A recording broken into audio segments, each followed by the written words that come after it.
Will Trump's 100 days be the worst of any president in modern times? Let's go over the details. He's destroying American jobs by using tariffs which will result in higher unemployment, cutting federal jobs, using tariffs at the expense of hurting American farmers and hurting innovation. He's robbing from America's working class by implementing tariffs which amount to the largest tax increase since 1968, by passing large tax cuts for the wealthy, and refusing to pass tax hikes on millionaires. He's gutting Americans' healthcare by taking away research and grant funding for medical institutions, by cutting Medicaid, by placing an ex-heroin addict who questions science and vaccines with no medical experience at the head of the health administration. He's gutting America's education by cutting education funding for states, by placing a wrestling executive billionaire at the head of the education department and taking away funding from universities. Trump promised his cuts would reduce federal spending, but he's actually spending more.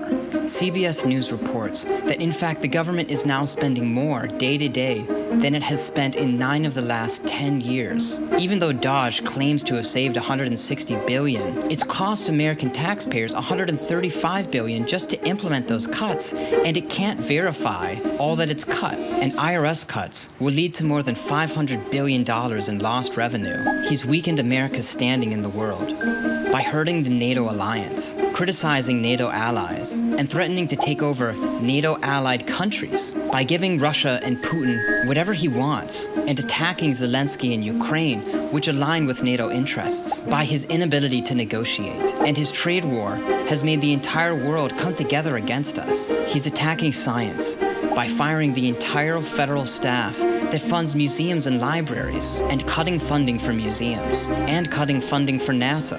He's engaging in and encouraging racism by attacking minorities. He's attacked the Latino community by deporting children, mothers, and fathers of Latino descent, even if they're here completely legally, and seeking to abandon due process so he can deport anyone he wants without even giving them a fair trial. He's attacked the Black community by trying to rewrite the history of slavery and racism, by removing exhibits and artifacts from the African American Smithsonian Museum, by removing Black veterans and Harriet Tubman from government websites. He's attacked the Arabic community by trying to silence pro-Palestinian protesters, kidnapping Arab Americans off the street, and deporting Arab students working on their education. With his approval rating plummeting, there's no question Donald Trump's 100 days have been nothing less than a descent into oligarchy, authoritarianism, racism, and a weaker America.